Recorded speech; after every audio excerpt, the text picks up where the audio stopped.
Hello, welcome to High Vibe Astrology. This is Jennifer, back with a quick video for the Leo full moon, drawn up for January 25th, 2024 at 12:53 p.m. Eastern Time. If you are new, I want to welcome you and let you know that I interpret charts based upon the event drawn up for my location. This particular chart is a funnel pattern with a leading planet, Venus. Venus is leading the grouping at the top of the chart, and the focal point is the moon. So there's a lot of energy being funneled into this Leo full moon, and it's a powerful and potent one because not only do we have the sun in opposition, which we have at every full moon, we also have Pluto opposite this full moon.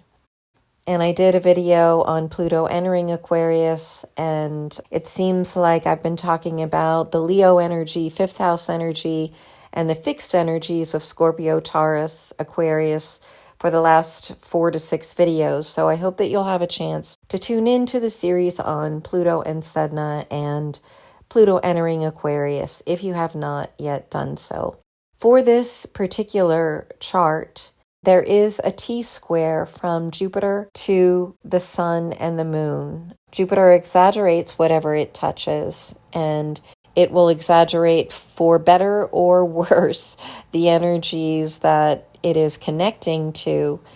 So with Jupiter connecting to both the sun and Pluto and the moon, there will be an exaggeration of perhaps other people's drama, energy, reactions, and responses, because Aquarius represents groups, group thinking, the social network that we interact with or belong to. Pluto will always intensify what it touches. Anytime you have Pluto involved in an aspect, you can expect the scorpionic energies of transformation, death and rebirth, alchemy, and on the low vibe, manipulation, perhaps the passive-aggressive tendencies. So these are all possibilities, but Pluto on the high vibe is also exposing anything that is false, exposing anything that does not serve our true and authentic nature, and anything that takes away from our true and authentic power by seeking to render us powerless through manipulative ploys, etc. So Jupiter certainly can blow up these reactions and responses, but Jupiter may also really enhance and fortify our faith. Jupiter is all about faith, universal mind, expanding and broadening our own mind, and higher mind philosophy. In its connection to the Leo full moon, on the high vibe side, it will bring about feelings of optimism and feelings of creativity, inspiration. And if we are using the Sun and Pluto conjunction that's reflecting back to the Leo moon, if we are using that energy properly, we can really tune into our own heart-centered imagination, the intuitive voice that guides us from the heart space through the power of joy. Joseph Campbell said it best, follow your bliss, and we would do well to heed those words, especially now when so much chaos can be found and reasons to fear are brought up, more and more every day. It's that much more important for us to really tune into what brings us joy and to focus on those aspects. The energy of this full moon really reminds me of the John Cicada song, I'm free, and things are only as important as I want them to be. And it's so true. I've said it before, and it bears repeating, that focus is fertilizer.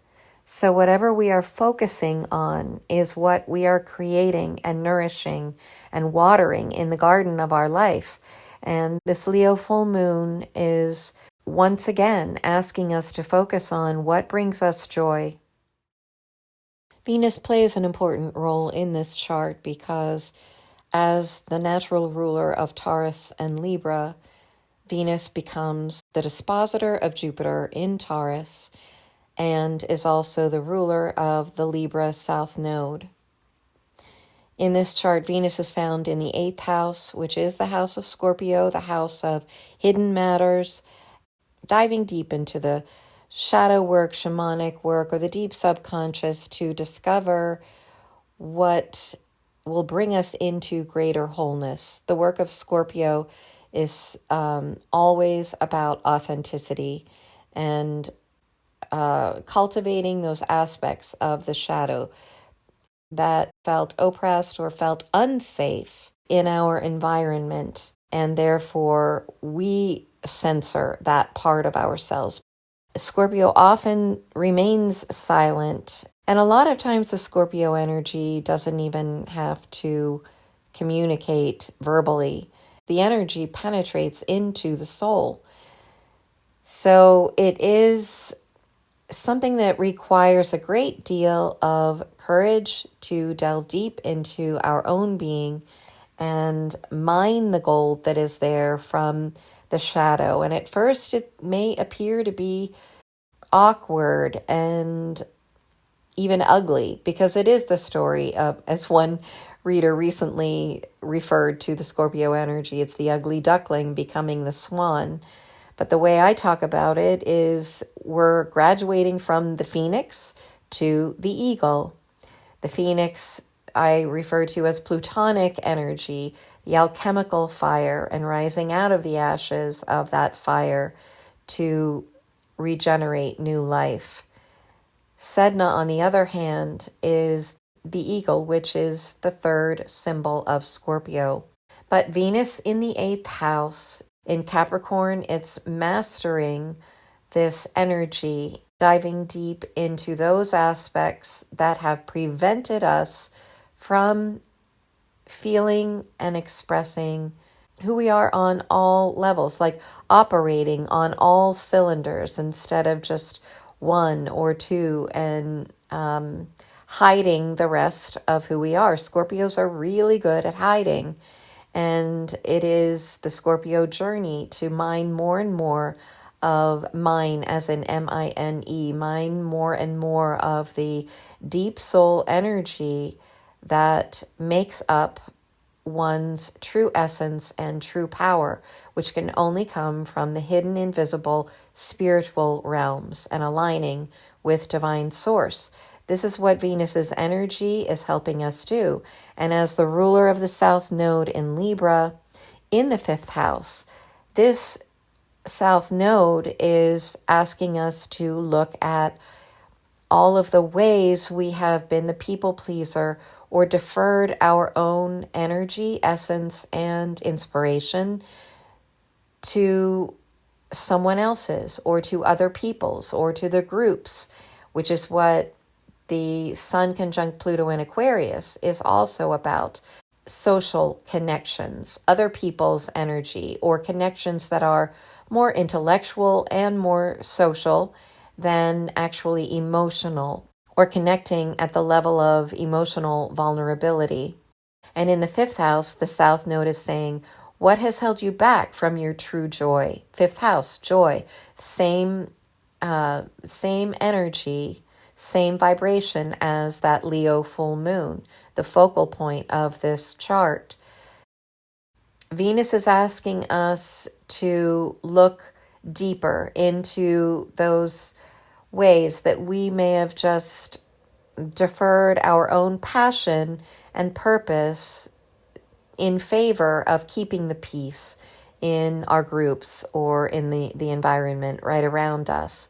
But this full moon with Sun and Pluto in Aquarius opposite the Leo full moon, this is about revealing and exposing those patterns so that we can get in touch with what truly inspires us and allow that to be our guide rather than keeping peace within a particular group, going along to get along, which has been the theme throughout the age of Pisces. The other aspect that I wanted to talk about is a yod from Saturn and Venus to this full moon. Whenever we have quincunxes, angles of 150 degrees, as we do from Saturn to the moon and Venus to the moon, those two planets are creating a quincunx or a yod to the moon. So again, we have the moon as the focal point. And whenever we have the energy of the quincunx, it's an odd angle, not easily reconciled. So what we want to do is find the common denominators between the signs that are involved. So leaving the planets aside for the moment, we are looking at reconciling Pisces with Leo and Capricorn with Leo. When it comes to Pisces and Leo, their common denominator is being highly creative.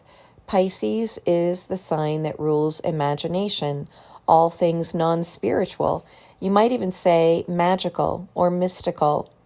Leo, as the sign of the child, is also magical. Children are still plugged into life source energy. Their imaginations run high.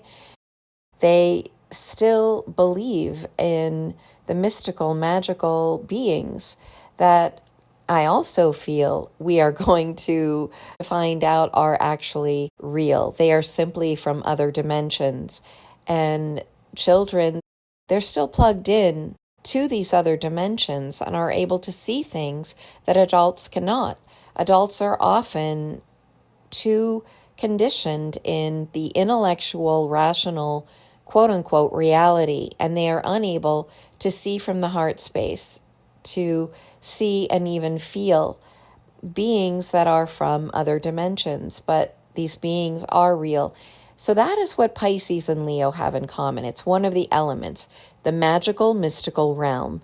It also has in common being able to trust in the moment, trust in what you cannot see, and know that you are being guided for your highest and best good and for the highest and best outcome. Saturn, the planet of restriction, but that also teaches us about our inner authority and mastery, is in the sign of Pisces. So Saturn is showing us that we need to direct our inner authority towards having faith in the things that we cannot yet see. As I've said, the things that we cannot see make up 99.999% of all reality. Because remember, Pisces is that ocean of consciousness where we can't see anything tangible. We have to trust in our connection to the divine source creator to take us safely to harbor, let's say. And Leo, as the sign of the child, is always trusting. I'm not saying that children can't be fearful. Of course they can. But when children are in their pure essence, they're filled with wonderment and joy and innocent belief. That's what Pisces and Leo have in common. What Capricorn and Leo have in common is leadership. Capricorn is the ambitious goat that climbs one step at a time, no matter how long it takes them to reach the pinnacle of the mountain, they're going to get there. Leo is the lion who wants to roar, who wants to be heard, seen as the king or queen of the jungle. And that ancient phrase, a little child will lead them. This is that energy where the adult needs to step back and allow the inner child and the heart to guide our steps forward. What brings us joy is where we will lead the best. Whatever fills us with inspiration is where we will come into our own organic power, not contrived power by controlling other people or stealing the reins of power from someone else. It's our own natural gifts and talents.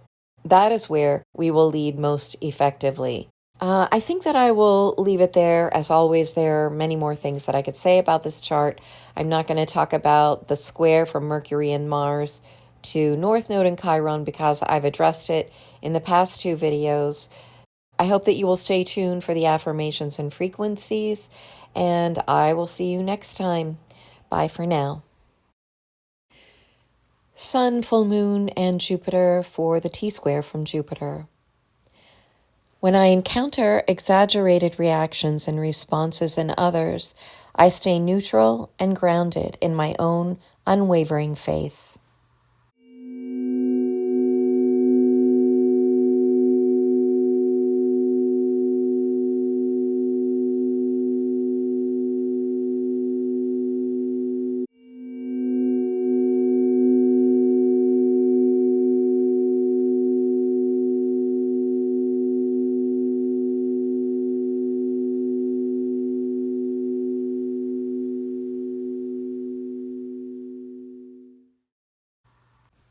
Sun, full moon, and Pluto for the opposition.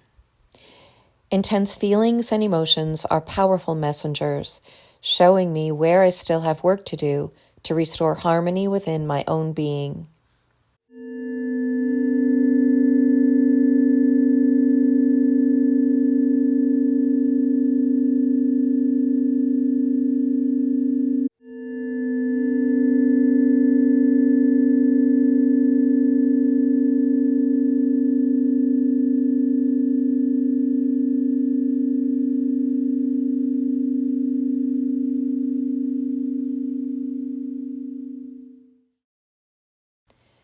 Sun, full moon, and Saturn for the semi-sextile and quincunx.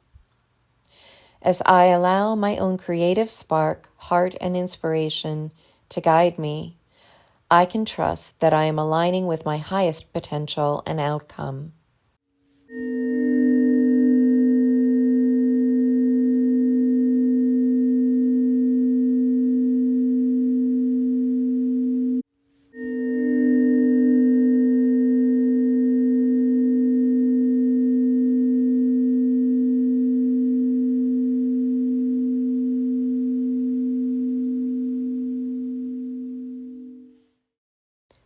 Full moon, Venus, and Saturn for the odd to the moon. No matter what challenges arise in life, humanity's common goal is to be able to thrive, to respond to life with joy and inspiration.